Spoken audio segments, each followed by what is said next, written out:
Alrighty, 73. A thin uniform rod length L mass M is placed vertically on a horizontal table. If tilted ever so slightly, the rod will fall over. I was working this problem with a student yesterday.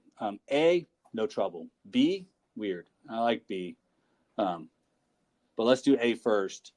And because I think that A is probably more likely to be asked on the exam. And for anybody who took the retake, A is the example I used on the retake for the test. I had an object that had enough friction here to hold it in place, and it fell over.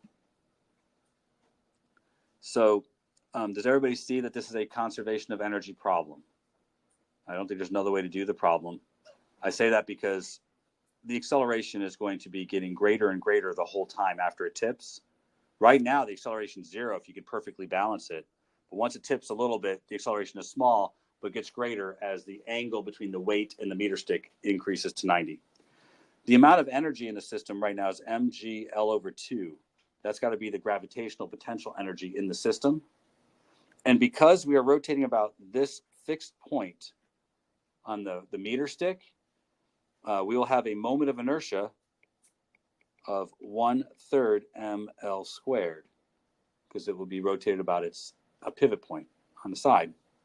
So mg L over 2 has got to equal 1/2 I omega squared. Any question about that? All righty. So they want the velocity of the center of mass, I believe.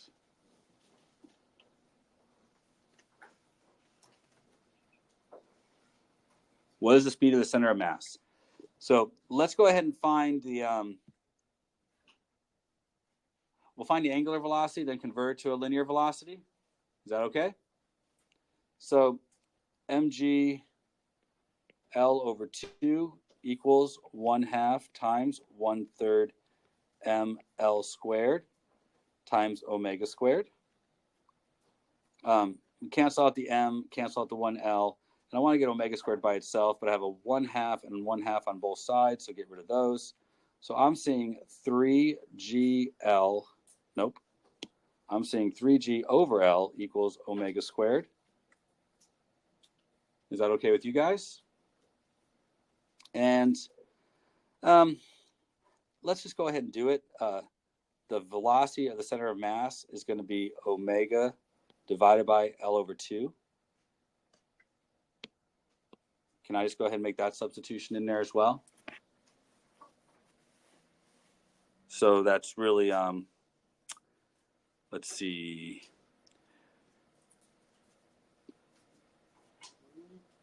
I'm sorry. I got them backwards there.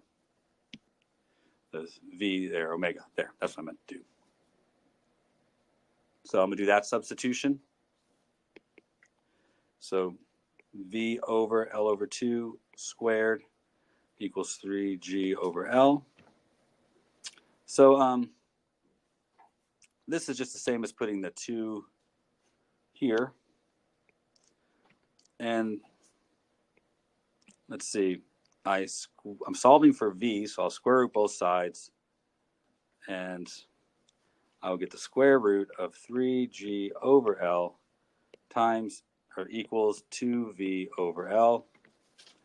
I got to multiply both sides by L over 2. So this looks like it's going to be 3 force GL. A little convoluted when I did that, sorry. Not always rainbows and butterflies. Now, they want to do this problem again, and this is probably the one where more people had difficulty. In the next one, there's no friction between the table and the meter stick. So if there's no friction between the table and the meter stick, as the meter stick falls, it will not fall about an end point. It will now fall about its center of mass, or rotate about its center of mass. So first, the moment of inertia has switched to 1/12 ml squared. But now there's also not a fixed pivot point in space. So as the meter stick falls, it's going to go from this position and it will transition to this position while falling downwards. So when it makes it to the table, it's going to have a linear velocity of the center of mass and an angular velocity of the object itself. Does that make sense?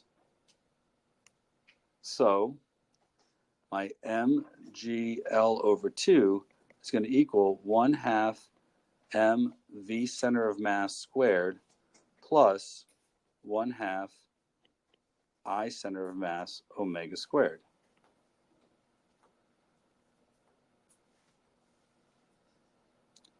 Now, this part's going to be tough, but follow along, I think. Is V center of mass connected in any way to the angular speed? Oh, I think they are. I think they are greatly. We can't fully replicate this, but we can, at least in small part, see the connection. If this is slipping, isn't the motion of this end completely dictated by how fast center of mass falls? And wouldn't that suggest that the rotational speed is linked between how fast this is moving sideways to how fast this is rotating about the center? I think V is directly linked to omega times L over 2, where this is the same thing we would use for the radius of a spinning object. My thoughts. What are your thoughts? It's not like this can spin faster. It's not going to lose contact with the table. There's nothing that's going to lift this edge up. But there's no friction, so there's no sideways force, so the center of mass has to fall straight down. You understand what I'm saying? For the center of mass to fall straight down, the only way they can do that is going to have to be for the rotational speed to be linked to the linear speed of the center of mass. And what links them together is still going to be this length, L over 2. So it behaves like a wheel, like the trajectory? Now, I think there's a problem with this argument, and I'm wondering if anybody else can see the problem with this argument. If it's not, we're going to go with this answer, but I think there might be a problem with this argument. And I was thinking about it this morning as I was explaining this to this other kid. David? Doesn't the center of mass still only falls the same amount, so it's not the same velocity at the end? I couldn't understand all of what you said. Doesn't the center of mass still falls at the same height, so wouldn't it have the same velocity at the end? No, I don't think so. I think it's going to be traveling slower because we are still sending some of that energy into rotational kinetic energy of the meter stick. So it's not going to be traveling as fast as if we just dropped the meter stick half a meter. I mean, as in the original question. I don't think so. So I think the inertia for rotating about the center is smaller. So I think it'll actually be going faster when it reaches the ground than that statement, but slower than if we just drop it straight down. That's what I think. Is the mass, like, does it having mass at the edges affect? Shouldn't that be part of the moment of inertia and the rotational kinetic energy portion? Let's try it out. Worst thing that happens is we get the wrong answer. I don't know what the answer is, but so I don't know how I will state that I'm not wrong, but I think this is the way to go. The argument that I was going to make is it's not round. Because it's not round, I'm wondering if we would have to assign a trig function to that relationship between the motion of the center of mass and the motion of the end of the meter stick. Nobody brought that up, but I do think there might be a ratio in here that we have to preserve. But I'm not sure. And so I'm just going to go with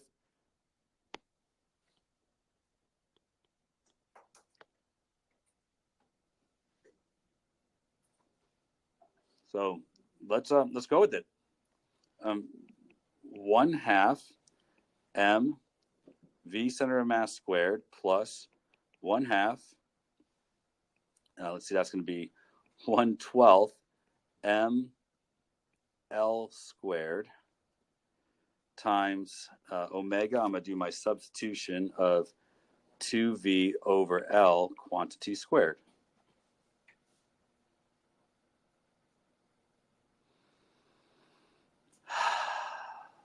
Okay. We good to go?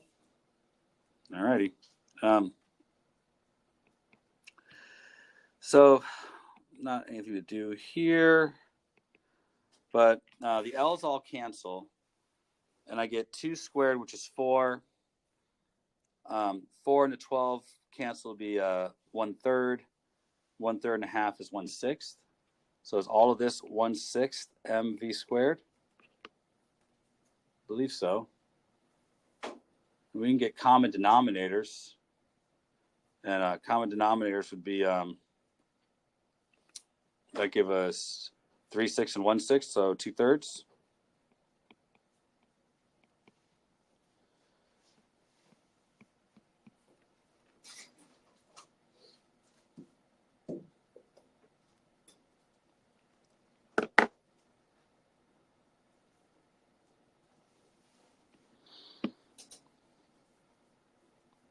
Well, poop, this comes out to be the same answer. And that can't be true. The book says it's the same answer. The book said it was the same answer? No. No, the book said it was square root of GL. It says it right here. I have this 73. It says it's the same answer for A and B. No, listen.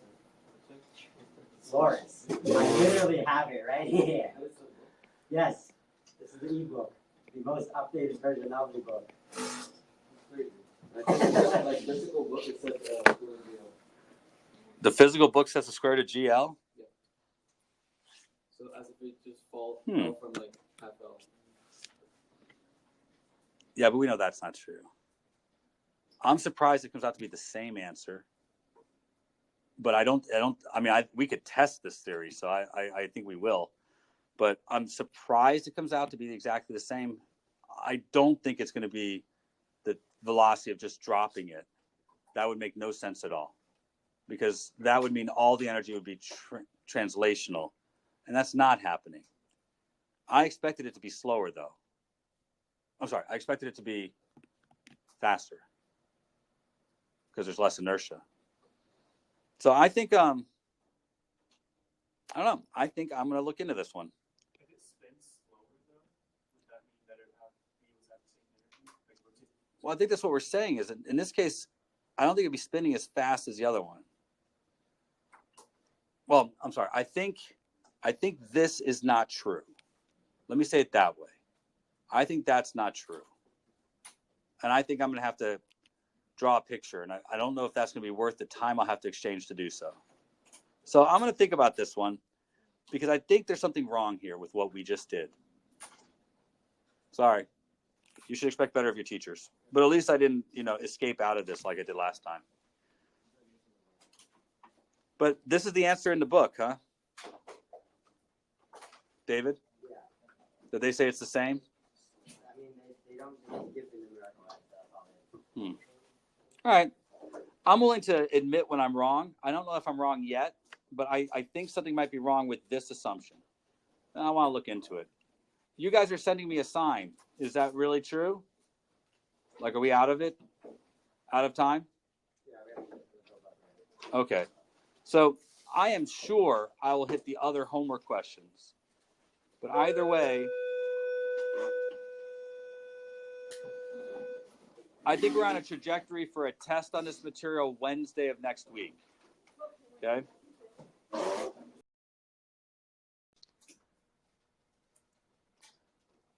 I'm just being a jerk. I'm saying this because I know people in third period asked about it. I'm going to say all those things over. If you're in third period and you're listening to this, then you're probably a fool, because that means you were in class, and why would you bother watching the video of your own class? But here you go.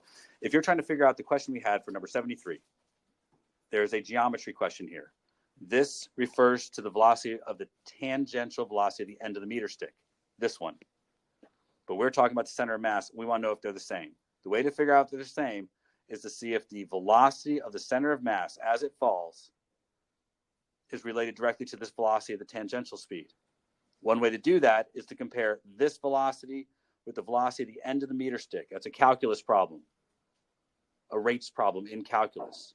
Find out how they're related and do some calculus magic and see if they're the same. Once you have this velocity, you can see what this velocity is. It's an interesting problem, and you should look at it. And there is a direct way of doing it, and I have forgotten that math. Let's start with 29. Not because I don't want to do them in the order you gave them to me, but some of these will go quickly. 29. Two objects in figure something 29 are balanced on a pivot. What is the distance d? If I were doing this problem, and it is, I believe it looks like this, so help me if I'm wrong. The other one is half the length, so like that.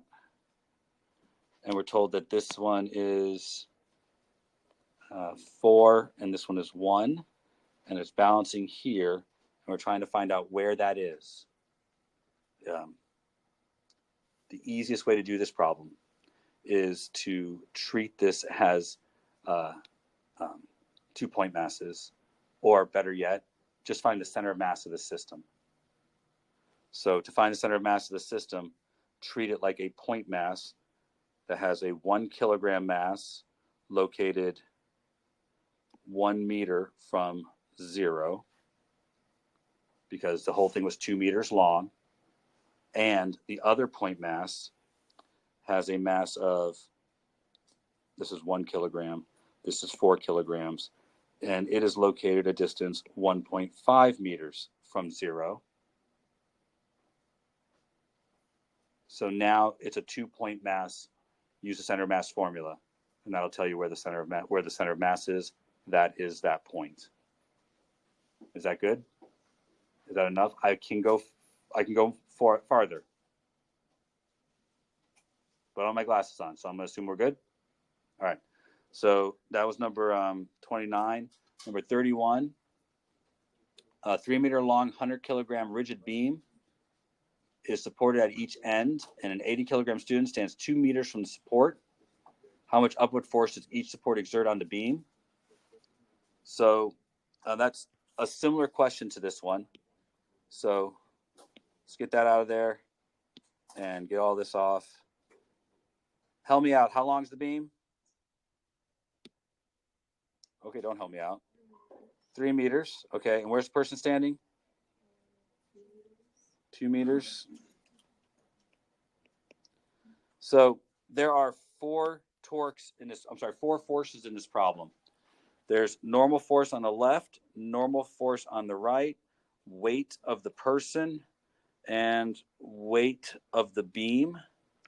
If I were doing this problem, I would probably recognize from the very beginning that choosing my pivot point makes all the difference in the world. I would start this problem with torque, and I would choose one end to be the pivot point. If I choose one end to be the pivot point, then I have 2 known torques and 1 unknown torque. I have the weight of the beam and the weight of the person, both causing I got this terribly wrong yesterday, an into the board torque. And I have the normal force on the end causing an out of the board torque. Those 3 have to add up to be 0. So do we have the weight of the beam? We do. 100 kilogram beam. So I'm going to do this kind of quick, I think, because we did this in class with BB8. So torque from the beam, torque from the person, and torque from the support from N right. So the beam has its mass at the center. So that's going to be a torque arm length of 1.5, a force of 1,000 because it's 100 kilograms, sine of 90, and it is into the board. We'll make that negative. And the weight of the person, they are standing 2 meters from the edge. They have a mass of 80 kilograms, so 800 newtons, sine of 90, and that's also negative.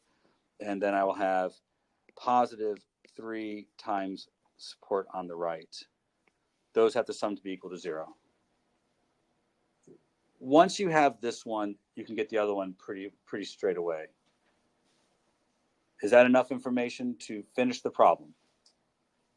Okay, so I'm going to stop there and go on to the next question, if that's okay, which is 33. A car tire is 60 centimeters in diameter. The car is traveling speed of 20 meters per second. What is the tire's angular velocity? Point on the top edge of the tire, and speed of point on the bottom edge of the tire. All right, B and C, pretty easy. So let me stop.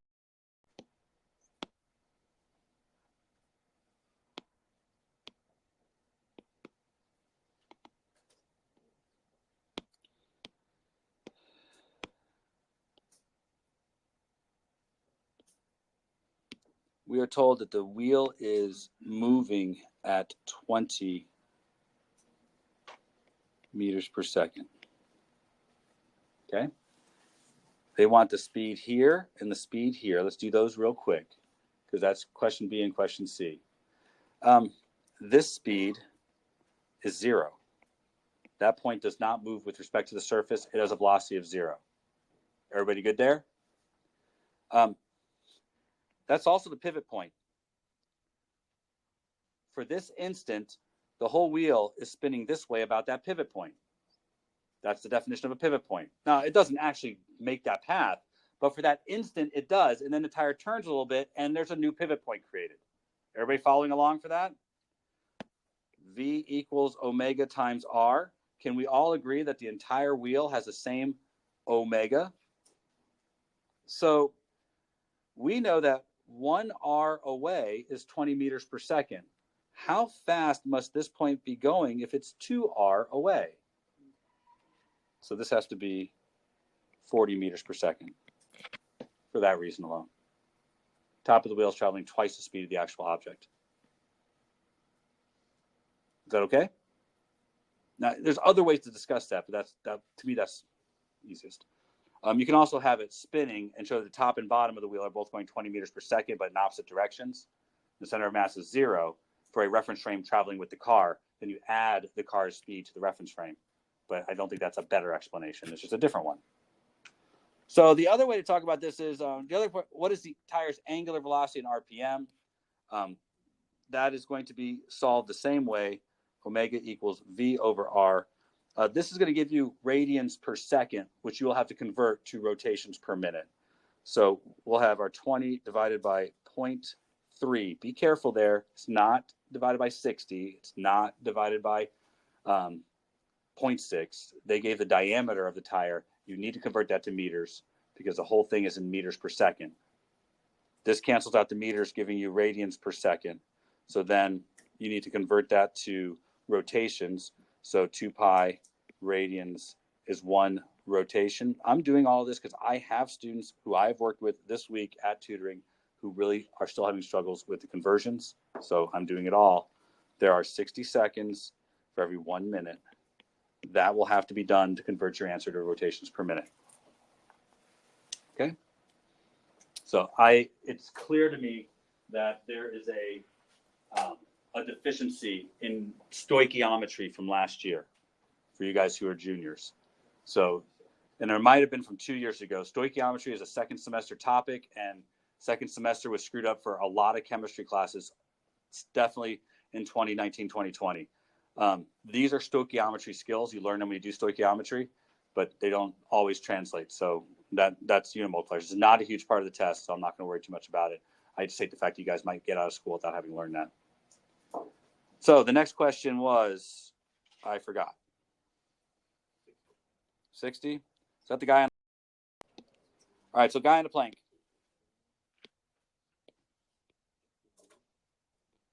So plank, support, support. The supports, I believe, are 3 meters apart. So this distance, 3 meters. A guy is going to walk on the top here. And we are interested in finding out what is the safest place he can stand without the system coming apart. Well, the system comes apart because there's two forces here. There's a normal force on the left and a normal force on the right. But there's also the weight of the plank acting here and the weight of the boy acting here. Good so far? Well, he's safe as long as this end doesn't lift up. That end lifts up when the normal force is 0. So let's consider right now this as our pivot point and work a torque problem with 3 torques. Does that make sense so far? So I see that the normal force on the left and the boy, they are causing the plank to rotate in the same direction. And that is that right? Into the board? Yeah. And the way the plank is out of the board. Is that good? You follow that pretty quick, so I'm trying to be fast. So I'm going to have torque from the plank, torque from the boy, and torque from the NL. There's other ways to do this, and I know there's faster ways to do this, but since I taught this way, I'm going to continue this way. So again, if this is my pivot, and this is the way the plank is out of the board, and the boy into the board, that one into the board, okay? Fair? I just got to make sure that the boy and the normal force are the same sign. So I'm going to make the normal force negative and the boy negative and the plank positive. Weight of the plank. I don't have that. Is it 100 kilograms? No, 40 kilograms. And the boy is 20 kilograms, right? So this distance, half a meter. The whole plank is 5 meters long. Its middle is at 2.5 meters. Is that good? So 0.5 times 400 sine 90. The boy, he is distance X away from the pivot point. I don't have an amount. So the boy is X distance away. His weight, 200 sine 90. The support, 3 meters away. So 3 normal force sine 90. Now, I can add all those up and set them equal to 0. So 0.5 times 400 is 200 minus 200x minus 3NL. That has to equal 0. Where can the boy stand? Well, he's fine until this disappears. When that disappears, he's no longer fine. The system will be unbalanced. What's the limit? Well, set that equal to 0. We find the limit is 1 meter away from the pivot point. So he can only go out less than 1 meter. If he stands on that meter mark, the whole thing's going to start to teeter. Thus, a teeter-totter or a seesaw. Take your pick. Good? Keep going. The wheel is spinning at 300 RPM, and they want the force of friction. The force of friction necessary to stop it. Ready to go? I think the best way for you guys to solve this problem with the way you guys tend to think is omega naught, omega alpha, t, delta theta. It's a motion problem. And then from here, net torque equals I alpha. We can get alpha from the information given. It has an initial velocity of 300 RPM. Well, that's the initial velocity. And it's going to have a final velocity of 0 and has to do so in 3 seconds. Seems to me we can figure out alpha. I need RPM converted to radians per second, and it's 31.4. Would you like me to do the conversion for you?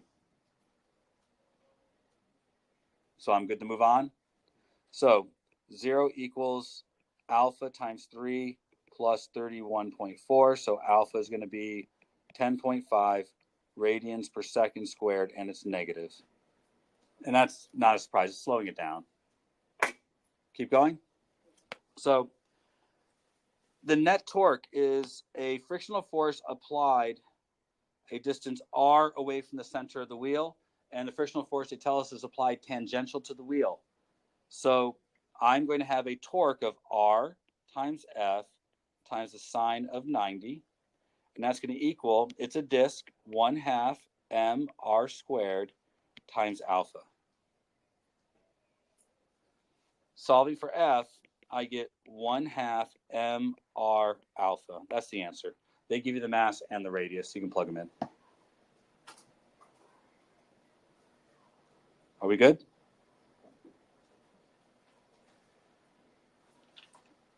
Okay. If not, you guys that went home to think about the frictional force thing, do we talk about that a little bit in here? Interesting side note about that for you guys who are thinking that that was a thing, and it kind of is, but not like you think. If a marble is rolling at a constant velocity, you hearing me? Constant velocity. That would mean that the net force on the marble would be 0, correct? So at constant velocity, no frictional static force is required to keep it rolling. Does everybody understand what I just said?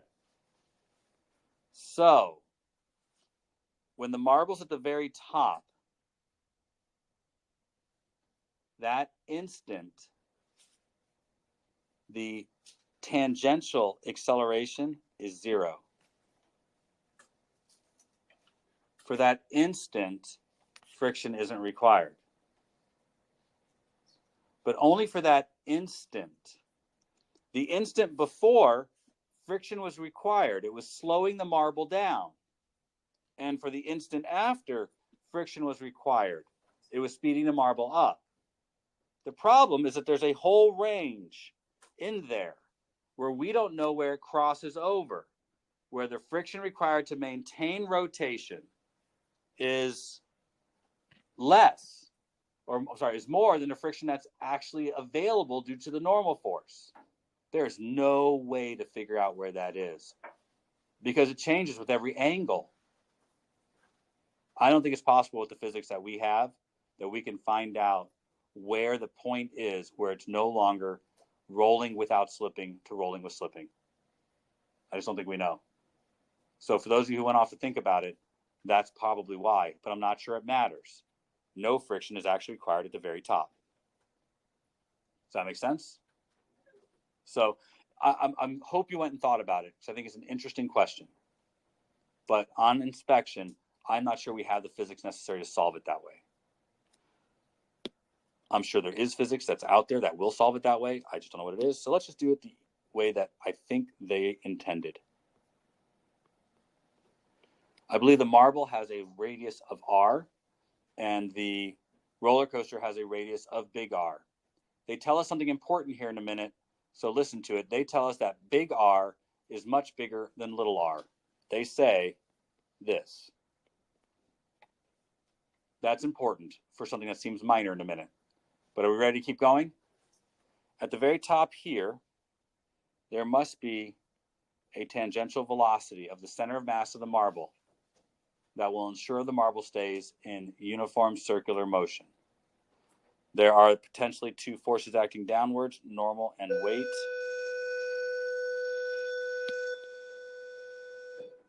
So because there are two forces acting downwards, normal and weight, there are two possible things that could be causing centripetal motion.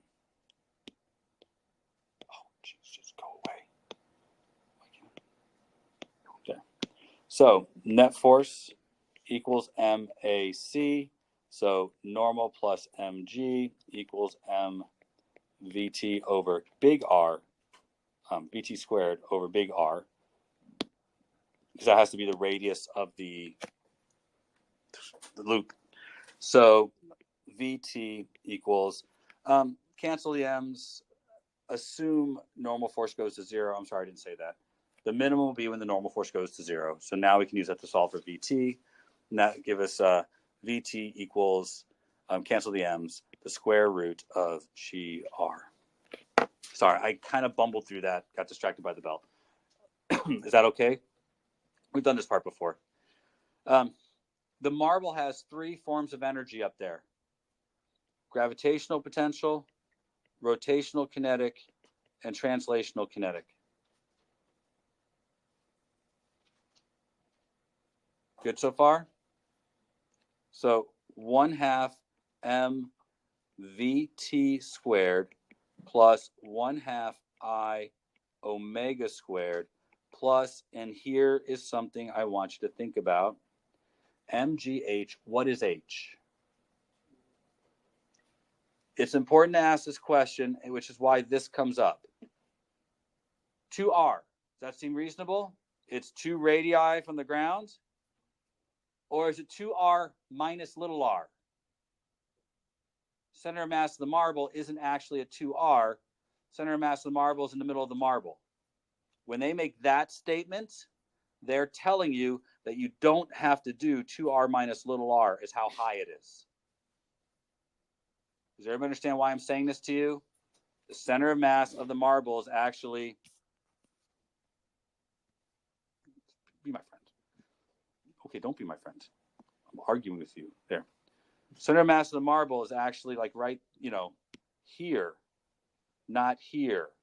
You have to ask yourself if that matters. Does it matter? No. They told us in the problem we can ignore it.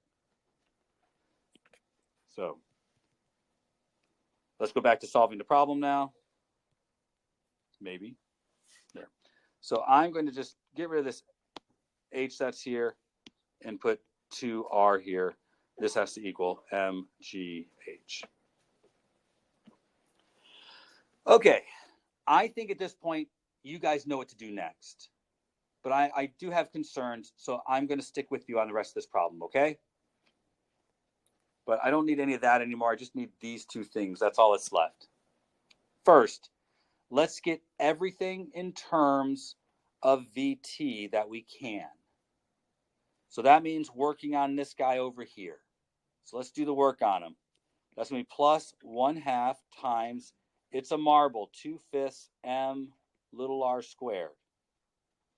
And omega, I'm definitely not worried about doing this, VT over little r squared. It's rolling. So we're good?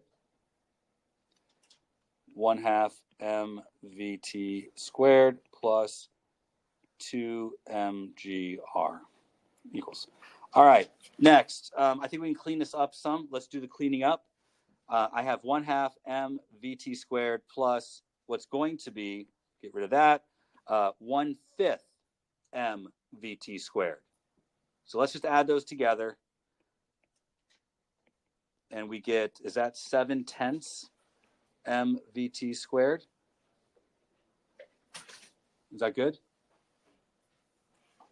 Is that for Ella? Yeah, for Ella. No worries.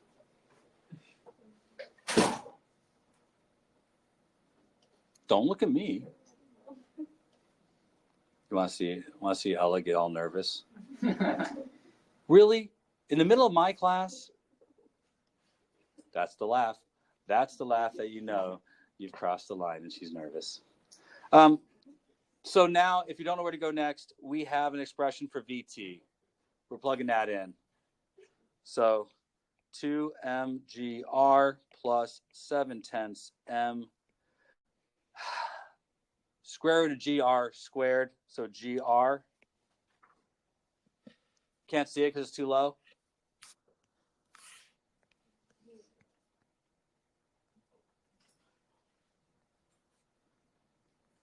Is that okay? Can't see it because it's too small now? I didn't want to get rid of this because we just substituted this here. That's all we did. So I see mgr and mgr in both terms. Do you? So it's 2 plus 7/10, which is going to be 20/10 plus 7/10, or 27/10 mgr equals mgh.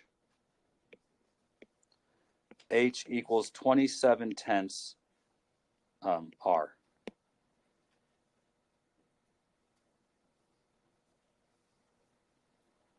Wow. Yay. If it were me and I wanted to like shove it in your face, I would probably do the same problem first without rolling and then compare it to the problem with rolling so you could really see the difference. And you should consider, like, is this higher or lower than if it was just sliding?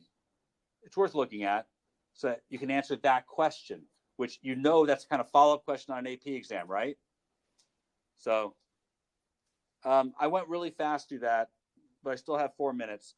Is there anything there I need to kind of slow down and explain? Because I mean, I did go really fast.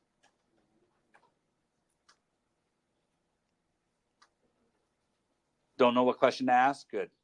Leave them bewildered and confused. It's the way. That's really not my goal. So are we good with this one? Like you could do it on your own? Like we'll find out next week? I like this question. There's a lot of them on the AP exam. Yes, ma'am. So if it was just sliding, you would just, like when you're setting it up, you would just not have the rotational. Yeah, the only difference between this problem and a sliding problem is this won't be there. That's the only difference. Everything else is exactly the same. Yes, sir? Normal force being 0 is telling you that it's giving you a threshold.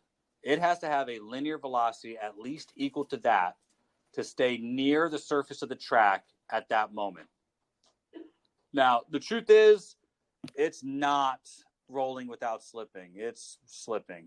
It's still spinning, but you would probably hear it grinding against the top. You would want to go higher than this for sure if you wanted to maintain a constant or maintain a necessary frictional force. In real life, you would go higher than this. This is just giving you a threshold to ensure it'll stay near the track at that point. Does that make sense? So as a roller coaster goes, you want your wheels to be going against the track. The wheels will be touching, but they might be slipping. Okay? All right. Is there another question I can speak to?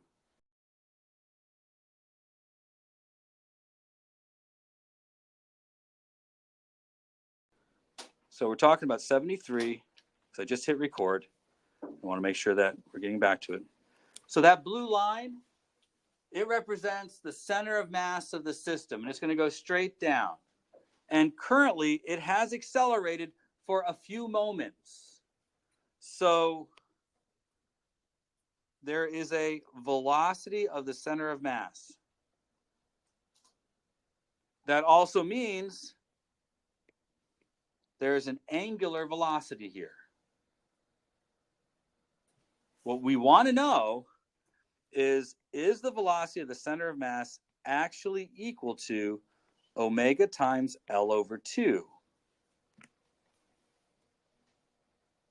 That's what we want to know. I don't know that it is.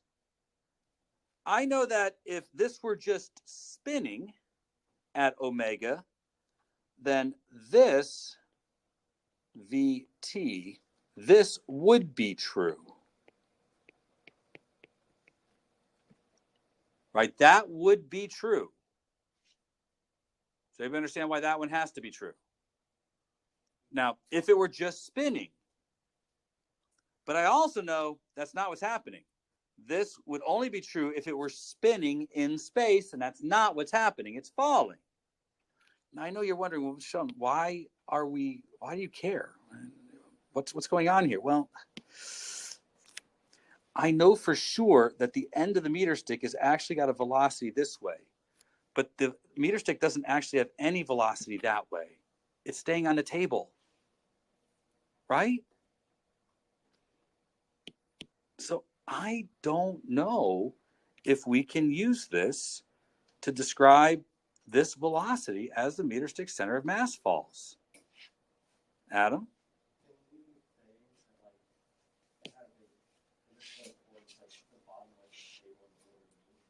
No, because this circumstance, we actually have a true pivot point. If we do what you're suggesting, we're saying the pivot point is sliding to the right. And I don't know that we can't do that.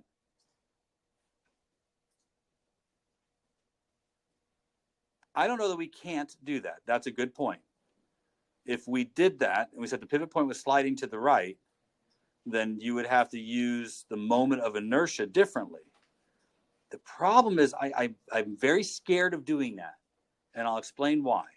It's not because I'm like, I'm not actually scared.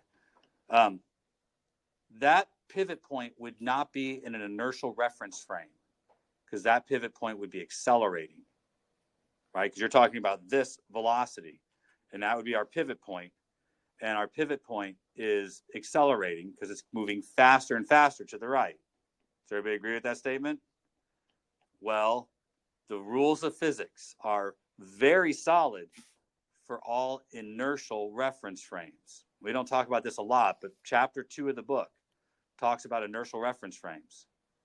None of these rules hold for non-inertial reference frames, accelerating reference frames. Let me give you an example. You are in a car that's accelerating. Have you noticed that when you slam on the brakes, stuff in the car spontaneously flies forward as if pulled by an invisible force? Is there really a force that pulls everything forward? No. You're in an non-inertial reference frame. Your non-inertial reference frames sees a force that doesn't exist move these objects forward. They're moving forward because of their own inertia. I am afraid shifting the pivot point to here and changing our calculation for moment of inertia is a bad idea. Does that you follow what I'm saying? Now, guys, I'm not trying to make a big deal about this. Really, I'm not. But there are errors in the books all the time. And although I've done this problem now, I've worked it out saying this is true. And when you work the problem saying this is true, you will find that the velocity center of mass, just as it reaches the ground, is 3/4 GL. I'm willing to accept that as the right answer. That it's the same whether it's sliding out from under it or if it's just falling with a fixed pivot. What I'm trying to tell you is that I would be interested in seeing if this is true or not. Now, there is an entirely other way to analyze this problem, one that we've talked about that we could interject here. What I'm saying is I'm willing to table this. I would like you to think about it. Not all of you, because there's some of you who do not understand why we're having this argument. And for you guys, I'm not trying to confuse you. But I also have some people who do understand why this argument is being made, and I think it's worthy of you to contemplate this for a little while this weekend, if that's you. I'm not going to bring it up much more than what I have right now, but I will answer Oliver's question, or I will let Oliver speak his mind.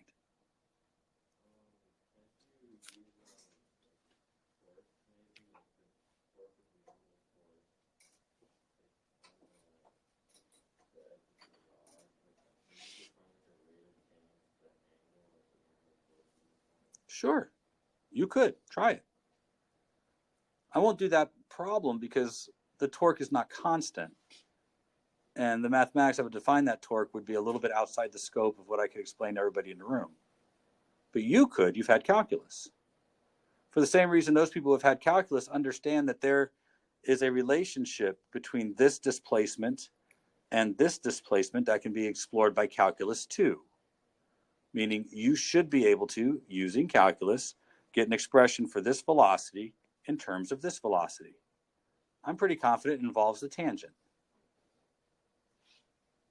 So there are other ways to explore this. I think you guys who are interested should explore it. I will say the answer in the back of the book, pure hokum. There's no way it's a square root of GR. No way. We can test that in class by just dropping a couple things. So enough of that. It's like a 2-minute problem. So let's hit that. Plank.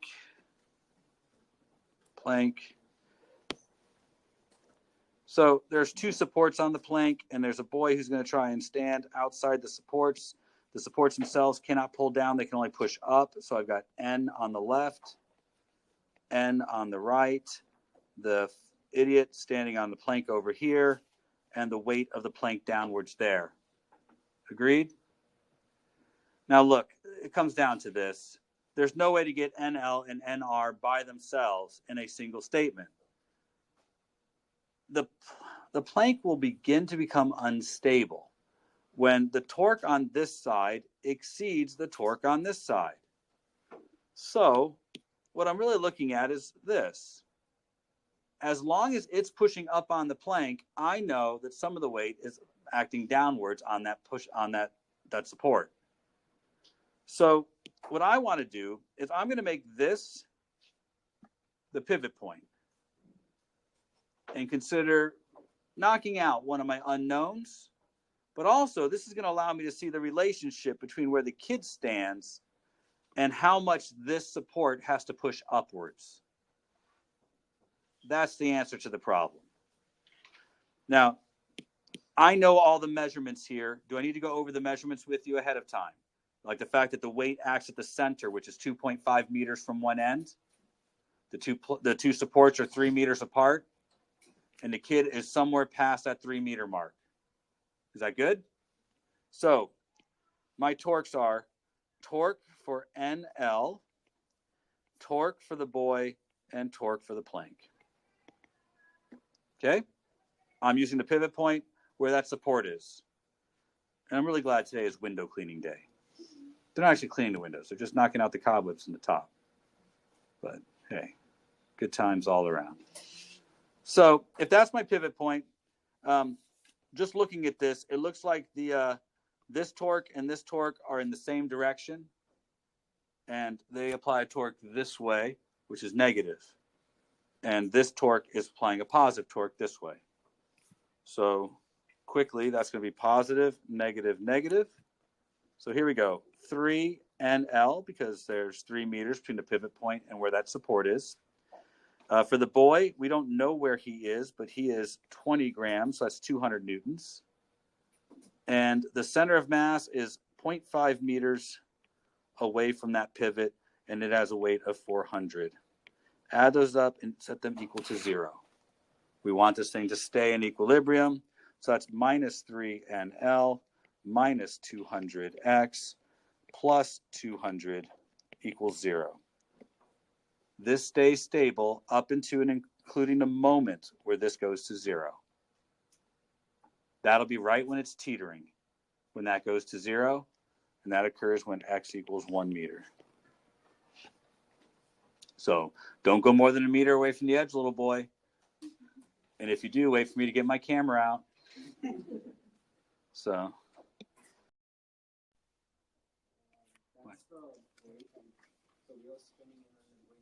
Oh, yeah, I don't know why everybody found this to be tough.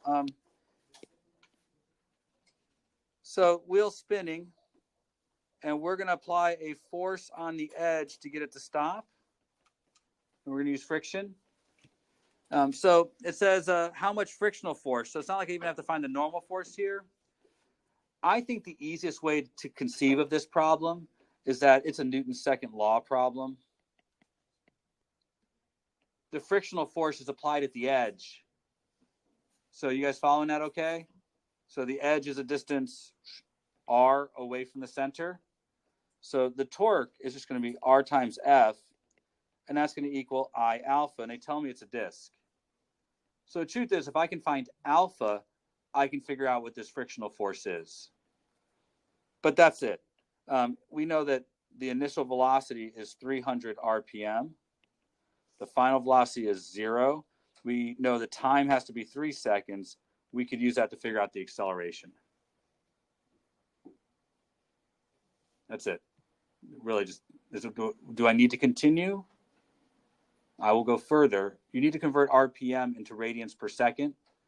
Look, it's become pretty clear to me that half of you had chemistry from home starting in March of 2020, right when stoichiometry would have been in full swing. And the others of you had stoichiometry last year. And so far, unit multipliers have not been a strong thing here. And that was all stoichiometry. So if you're having difficulty converting, please take your time, ask questions.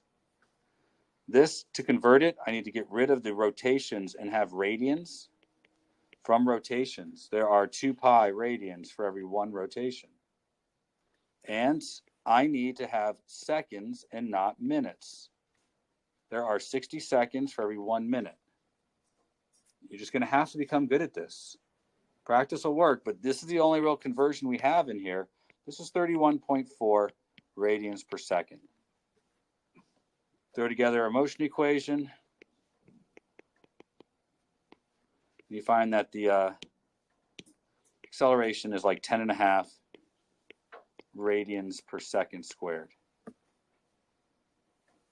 And that's it. Throw that up there, and you can get the problem done. So, do I need to speak to this one at all anymore? I will. Okay. So, is this the problem we have? Something like that? So, I was thinking of this when a student came and talked to me about it today, this morning. And I thought, okay, well, let's consider for just a moment the marble. Because they're talking about a marble. If it were just rolling on a regular level surface at a constant velocity. So it's already rolling at constant velocity. Could we use, say, something about its mass and maybe the fact that it's traveling at a constant velocity to find out how much friction is required for it to move at constant velocity? I thought to myself, we sure could. The amount of friction required to have it move at constant velocity would be 0. There's no friction required for it to move at a constant velocity because it's not changing its speed. The net force on the marble would be 0. Well, how does that apply to this problem? When the ball is at the very top, that instant, all of the forces are in the y direction. For that instant at the very top, the acceleration is 0. Horizontally. There's an acceleration vertically, that's the centripetal acceleration. But the tangential one, the one that would be necessary to cause friction, a speeding up or slowing down of the marble, that's 0. Now, the problem with that is that really isn't an answer to the question. So sure, I don't need a normal force for that instant. I do need a normal force sometime around here to be slowing the marble down. And I'm going to need and continue to need to have a normal force here to start speeding it up. But there's the problem. It's a lot more complicated on the sides there. You'll notice our problems are always like top, bottom, or perfectly at 90 degrees. It's never like right there. And there's a lot of good reasons for that. First, the object has a velocity this way, but it has a force this way and this way. You can understand why that's going to be a problem, right? Those forces are very angle dependent while the object is moving. I don't think we can use the tools we have in this physics class to figure out where the friction becomes too small in the loop. I'm just telling you, I don't know that I know how to do it. At least not the way we would do physics like this. I'd probably have to do something else. So I'm thinking we might be out of luck. We might have to do it just the good old-fashioned regular way. Two forces acting down, normal and weight, and not worry about setting the normal force to 0 for that instant. Yeah, that's going to mean that the thing is going to be rolling with a little bit of slipping. It's still going to be in contact, and that's fine for me. And clearly it's going to have to be fine for you because that's what we're going to do. So the conditions for it to stay in contact have not changed. The net force must be equal to MAC. And here's where I also remind you that, remember, we're trying to find a threshold value. If I want to ensure that it stays in contact the whole time, then I do need to make sure that I am considering going higher than this, so it's going faster there. That's all I have to do. Before I go and move any further from here, please be aware that there are 2 R's in this problem. There's the R that represents the radius of the loop, and there's the little r that represents the radius of the marble. And they say in the problem, carefully, that big R is much greater than little r. That is not an accidental statement, and we'll talk about why in a minute. But please understand that's not accidental. So this portion of the problem right here, we've done before, so let's just do it. The minimum velocity is the velocity to which only the weight of the marble is enough force to cause centripetal acceleration. Cancel out the m's, solve for v, and we find that v is going to be equal to the square root of gr. We've done that before. Now, would you agree that if the marble is still spinning, there are 3 forms of energy there? That all good? Now, 1/2 I omega squared plus 1/2 mv squared. No big deal, right? And I know we're going to put mg, well, what are we going to put for h here for that gravitational potential energy? What's that? Big R is only this high. 2r maybe? Because the marble's here and that's 2 radii high? Or is it 2r minus little r? Center of mass of the marble isn't at the edge of the loop. So you have to ask yourself, which one of these should we use? This statement means I can get rid of that. That's what that statement means. If the radius of the wheel, radius of the loop is very big compared to the radius of the ball, then we're practically at the edge of the wheel. If that's not true, then yeah, we would have to use that as our height because it still has to be about the center of mass. Everybody understand the difference? The problem is telling me I don't have to do that. And so since the problem is telling me I don't, I won't. Don't assume that. AP exams have done both. It's nice when we can just do 2r because all the r's will cancel out, or our answer will be in terms of r, something like that. So we're going to use the 2r for this, but if you want to entertain yourself this weekend, put in 2r minus little r because you have nothing better to do all weekend. So our job is now pretty straightforward. We still got 2 things to do here.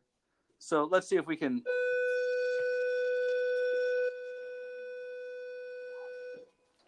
Well, and with that, I know if you have to go, no hard feelings.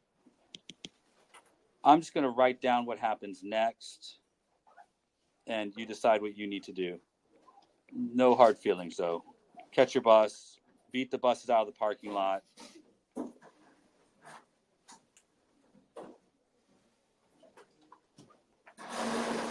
You have a good weekend, Mr. Shelton. I am going to try. You do the same. Bye-bye. So, bye. Have a wonderful weekend. Bye-bye.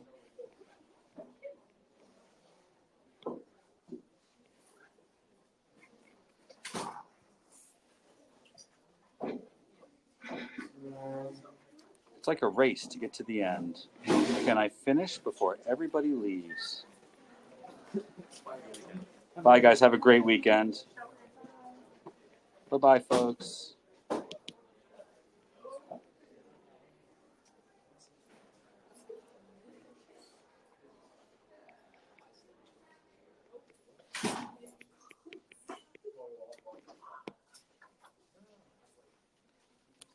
And that's the answer. Yippee dippy.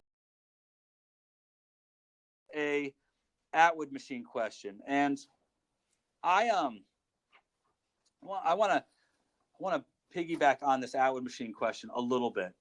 First, as an Atwood machine question goes, we have a pulley,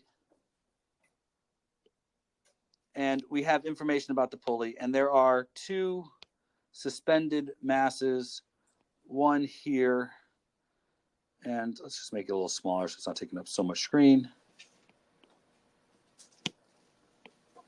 and one over here.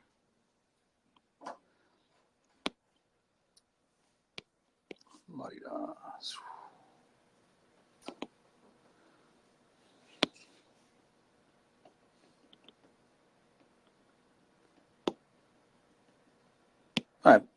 that look reasonable? We are told that there is a frictional torque that acts on the pulley. So we have the mass of the pulley and the radius of the pulley, all that garbage. But we are told that there's a frictional torque. So I will say a torque due to friction of 0.5 meter newtons. They say Newton meters in the book. I'm going to encourage you to write it as meter newtons to differentiate it from joules. So they give us more information. 4 kilograms, 2 kilograms. And the wheel itself has a mass of 2 kilograms. And they give us the radius too, 0.06 meters. They give the diameter of 12 centimeters. I'm just doing a little bit of the heavy lifting for you. Now, the question is actually something about how long it takes for one weight to reach the ground. I note that how long it takes for that one weight to reach the ground, and with the ground being here, well, that's just a motion problem. The real problem here is getting the acceleration of the system. Hopefully you guys recognize that too. So I'm not going to worry so much about the motion problem. I think you guys realize once you get the acceleration, then you've got V naught is 0, V, A, T, and delta X, and you can find the time. I'm going to focus on the part that I think is necessary for us, which is the acceleration. So I'm going to get that out of the way and focus on getting acceleration. Part of this problem you guys should be way ahead of me on. So let's make this the positive direction. And I think we can tear through the force portions pretty fast. I recognize that there's got to be a tension here. I'm going to call this T2 for the 2 kilogram mass. And a tension here I'm going to call T4 for the 4 kilogram mass. And so based on the direction I've made that's positive, I will have T2 minus 2G equals 2A. Any question about any of those choices? We good with those choices then? All right. So now I will have 4G minus T4 equals 4A. How are we about those choices? Are those good ones? All right. So are we all in agreement now that we've done this for a little bit that T4 and T2 are not equal? And because they are not equal, they can provide an unbalanced torque on the pulley. So there is a T4 in this direction on the pulley and a T2 in this direction on the pulley. And just so that I can keep this a little bit clean for a moment, I'm going to do the torque problem. Do I need to list out the individual torques separately, or can I just write a single torque statement? How do you guys feel about it? Do you want me to write them all out? Or am I okay just saying the torque 1 minus torque 2 minus this is equal to that? I'll write them all out. I saw the look on a few faces, and that's okay. Torque from 4, torque from 2, and torque from friction. Let's say that based on my drawing, out of the board is positive. Okay?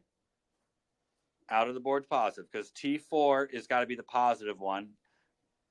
Spinning counterclockwise has got to be positive. So I'm saying out of the board is positive. We good? So T4 is going to be positive. T2 then must cause a negative torque. It's pulling in the other direction. It's causing it to turn clockwise. That's negative. Fair enough? And a frictional torque will always be negative. A frictional torque will always attempt to prevent the wheel from spinning, no matter what direction the wheel is spinning. So let's hit the torques. We know that the angles are all 90 degrees. So R, T4, and R, T2. Those are my torques. I handle that okay? These do not sum to be 0. This system does accelerate. So this sum has to equal I alpha. So R, T4 minus R, T2 minus 0.5 equals, it is a disk, 1/2 m r squared times alpha, but I'm going to put A over R. I've just done all my substitution at once. This is I, and this is alpha. Any questions to this point? Be sure. Okay, R does not cancel out. In prior examples, R would have canceled out. But the reason it won't cancel out here is because we have a frictional torque that is not based on a force applied at the rim of the pulley. So you will have to use the given value for the resistance. Now you can divide it out if you wish. You know that it's 0.06. And by dividing it out, you will get T4 minus T2 minus 0.5 divided by 0.06 equals, and on the other side, it'll just be 1/2 MA. You could do that. I would encourage you to do that. But that's all you can do. Now, you've just got a whole bunch of substitution.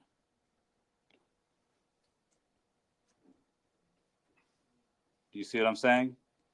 You don't get, you can add them up, whatever you want to do. You've got to do the substitution or add these together. You can add them together. That will still work. So I did not finish this problem in the other class. We ran out of time. But if you'd like, we can finish the problem right now. I do have 4G minus T4 equals 4A. And I have T2 minus 2G equals 2A. And I have T4 minus T2 minus 0.5 divided by 0.06. Somebody want to hand me that?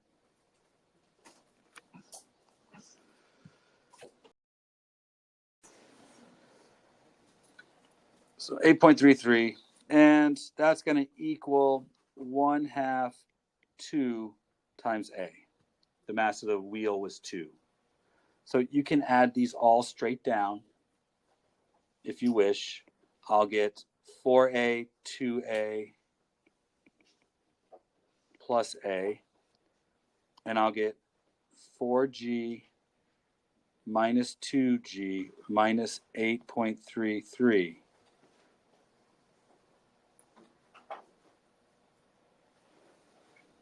So I would use 10 for G, but if you want the answer in the back of the book, you should use 9.8 for G. But I think my part in this problem is done. Am I okay with that? Any follow-up questions? I have a follow-up question. And I want you to think about it because I'm going to ask this on whatever our next test is. The picture for this shows a mount of some sort that's holding the pulley in place.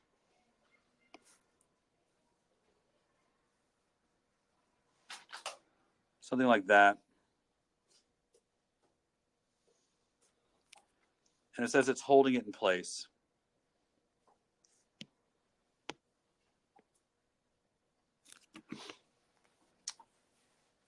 I would like to know if you could figure out how much force is being applied upwards to keep the system from falling while the masses are in motion.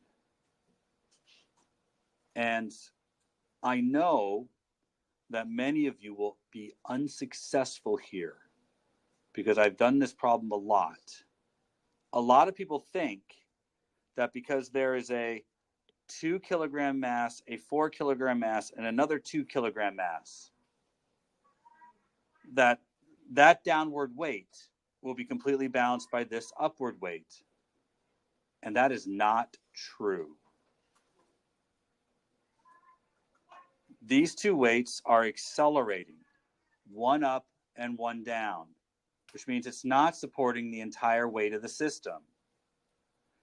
To answer this question correctly, you have to realize that this upwards tension, T, is the result of T minus the weight of the pulley minus T4 minus T2. And that equals 0.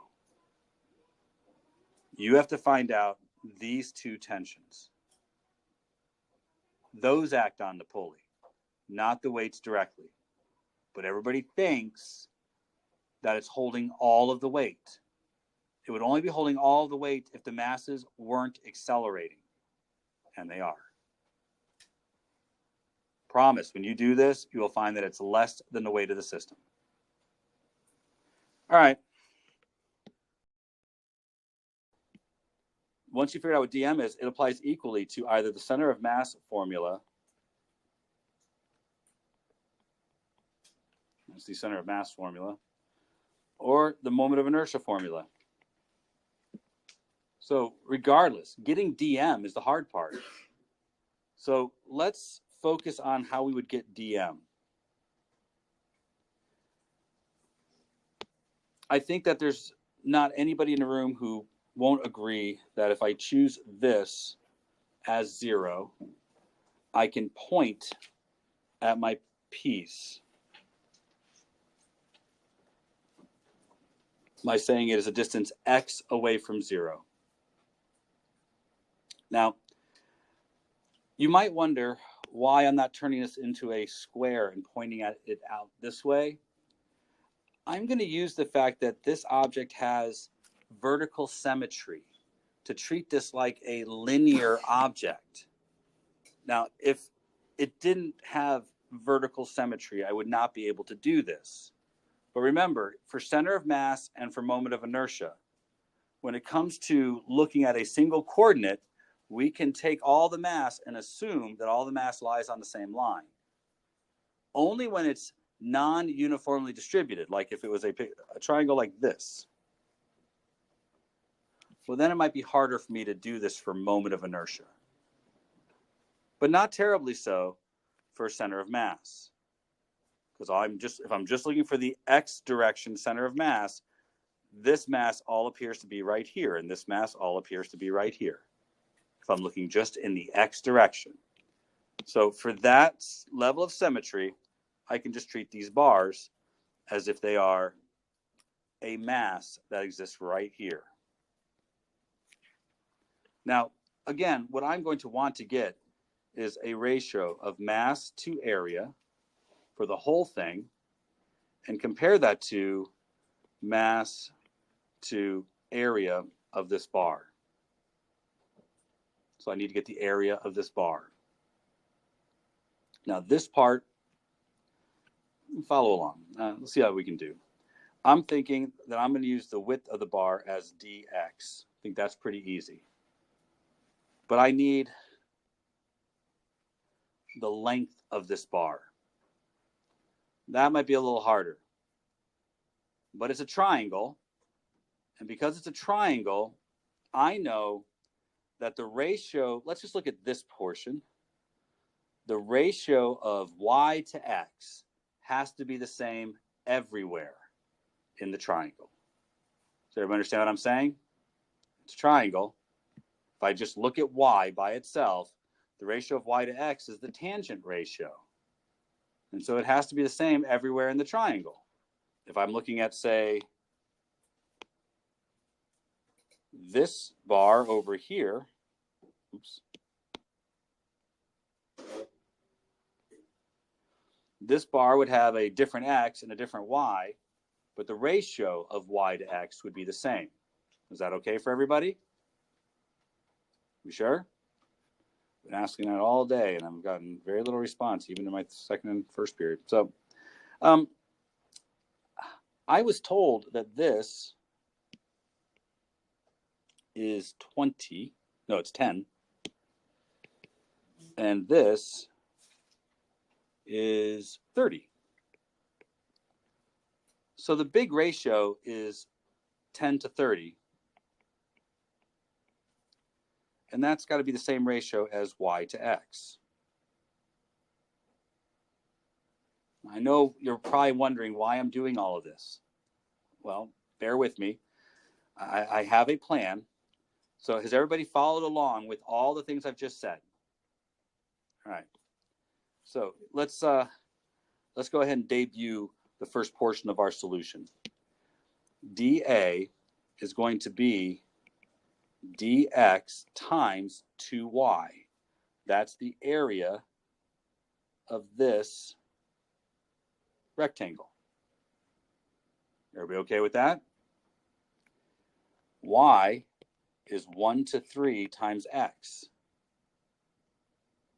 What you guys who are novices need to understand is I want to try and put this in terms of x as much as possible because I have a dx right here. And eventually all of this is going to come down to dx, my integrating variable. So I'm trying to get everything in terms of x that I possibly can. And it looks like I can write this as dx times 1/3 x, and that's got to be equal to dA. Is everybody okay with that so far? Yes, sir. I would mean 2/3 x, because 2 times 1/3 is 2/3. So we good so far? All righty then. Let's just make this smaller. So here's where we bring out the big guns. M is to A. Oh, I need the area of the triangle. Area of the triangle. 1/2 base 0.2 times height 0.3. And they probably give me the mass of the triangle too, 800 grams.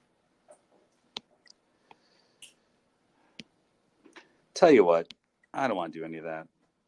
I'm not going to put the numbers in until the end. M over A. Okay, let's just stick with that. This has to equal dm over dA. So M over A has got to equal dm over dx times 2/3 x. So dm equals m over a 2/3 x dx. Good so far? All right. So if I wanted to do center of mass, x center of mass is going to be equal to the integral of r dm over the integral of dm. Now, r represents the perpendicular distance along the dimension that I'm measuring. So in this case, r becomes x. That's the perpendicular distance along the direction I'm measuring. The integral of dm is just going to be the mass of the whole triangle. I'm summing up all of the individual pieces of mass. I'm just going to get m. The reason I leave it as an integral is because sometimes you actually don't know the mass of the object. They give you its density and its size, and you have to figure out its mass. But even the book often will forget to do that and just put a big M there. So there, big M. So factoring that out, I will have the integral of x times m over a times 2/3 x dx. I think that many of you kind of see where we're going. So let me factor all the things out that I can, cancel out the m's, and I'm going to have what looks like 2 over 3a integral x squared dx. And now I think we can talk about applying our limits. And I have a hunch. So I want to play on this hunch if you don't mind. Can I just say that the whole size of the triangle is the height of the triangle? Is that okay with all of you? That means I'm going to go from 0 to the height of the triangle.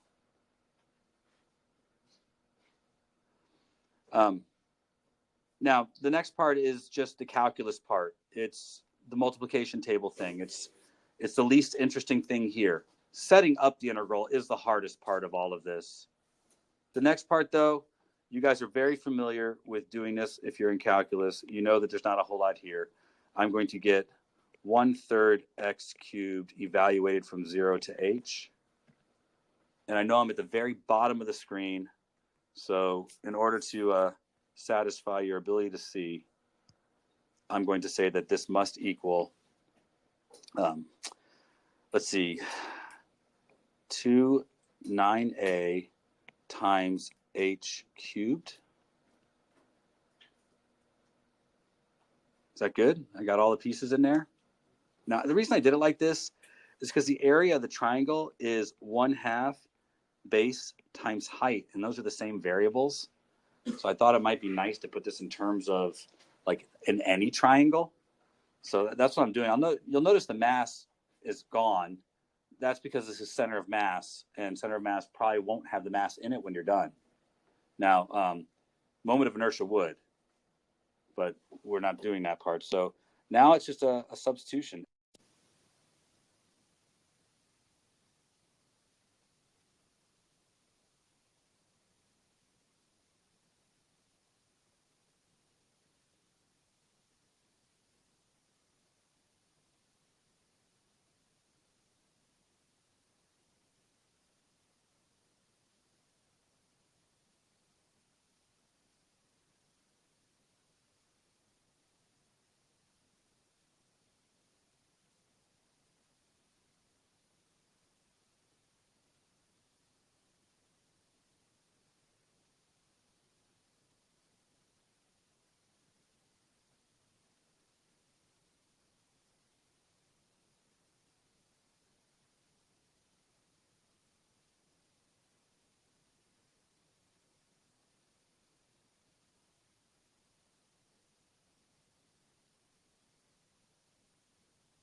All right, so put this here, and they are 3 meters apart. I don't remember the length of the whole thing. I think it's 5. And so the guy's going to be walking this way. And we're trying to figure out where's the last place he can stand safely. And they give us the 5 meters. That's really to tell us that the center of mass of the plank is like right about there at the 2.5 meter mark. And these are 3 meters apart. So in order to kind of determine where the safest place to stand is, you need to consider what's going on right here. It's safe to stand on there as long as the weight is still being distributed amongst the two supports. However, if you reach a point where there's no longer weight being supported here, that means it's beginning to tip. So when the normal force pointing up here goes to 0, it's no longer supporting any weight. That's our condition. Now, the only way to do this problem and figure out when that happens is to make your pivot point someplace other than where that particular support is. I think the most likely place to place this pivot point would be here. And by doing that, I see 3 torques. I see the torque from the normal force on the left. I see the torque from the center of mass. And I see the torque from the person. And there's different ways to do this problem, by the way. This is maybe not the best, but this is the way that I showed you, so I'm sticking with it, okay? So I want this to still sum to be 0. I want it to be a static problem. And I don't know where the person is, so I'm going to give their value a value of x. The value to the center of mass is 0.5 meters, I believe. I'm doing this a little bit from memory, but it's 2.5, right? And then the distance to the support is 3 meters. I already have that written. So out of the board positive, although yesterday I failed spectacularly in E&M doing any of that. My brain just could not do it. It was so bad. 3 multiple choice questions. I effed them all up. It was terrible. I was almost to the point, I don't get embarrassed easily, but I was almost like I shouldn't be teaching any longer. But I think that the weight is providing a torque that is out of the board. The support is providing a torque that is into the board. And the person is providing a torque that is into the board. So that's what I'm going to go into the board negative and out of the board positive. And so that means the center of mass is my positive torque, and these are my negative torques. And so the normal force is going to be 3 times n sine 90. The center of mass, I don't know what the mass of that thing is, 40 kilograms. So 40 kilograms, so that's 0.5 times 400 newtons sine 90. And I could just use 40 because G is the same for all of it, but I don't care. We're good. And then X times 200 sine 90. Now, yeah, I know this is going to deliver 2 equations. I'm sorry, 1 equation with 2 unknowns, but I think I have a plan here. So we add those up and I get minus 3n plus 200 minus 200x equals 0. So the question comes to, when is he safe? He's safe as long as there's a normal force. So the threshold is when the normal force goes to 0. So that would be the threshold.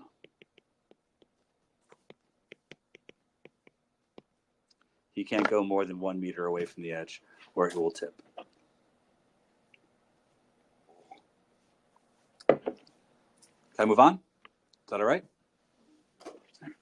So 60 and 66 says the 2 kilogram, 30 centimeter diameter disc in the figure is spinning at 300 RPM. How much frictional force must the brake apply to the rim to bring the disc to a halt in 3 seconds? All right.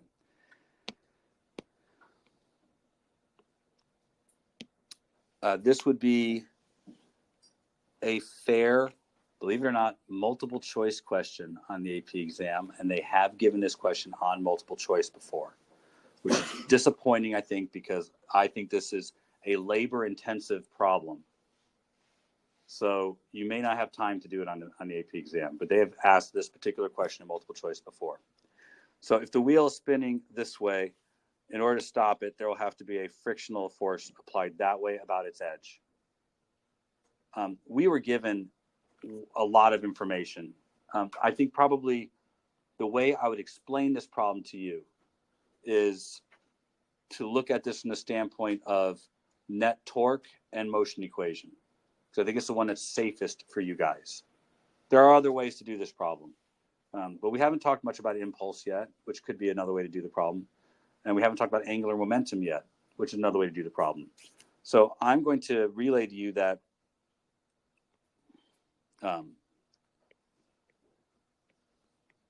we have the variables necessary to figure out the required acceleration of the disk. And once we have the acceleration of the disk, we can use Newton's second law to figure out the force required to stop the disk. They tell us that the disk begins at 300 RPM and is going to be stopped in a time of 3 seconds. We need the acceleration that would be required to do that. You will need to convert this into radians per second to get this successfully done. So unit multipliers, divide by 60 and multiply by 2 pi. Could one of you guys make that happen? It's going to be like 31. 10 pi. I don't want it in terms of pi, please. So 31.4. Okay. We traditionally don't have our answers in terms of pi. I know that that's usually how they do it in math classes. I don't know why we don't do our stuff in terms of pi, but we just don't. So when asked for a numerical answer, please do not leave it in terms of pi. They will probably not leave your answers in the multiple choice section in terms of pi unless they're all symbols. Does that make sense? All right. So I think we're right at the edge here. We have 0 equals alpha t plus omega naught. So alpha is going to be negative omega naught over t, which is going to be, I don't know, negative 10.5 meters, I'm sorry, radians per second squared. So we have alpha now. The only thing left to do is net torque equals I alpha. The torque comes from a frictional force about the edge of the wheel.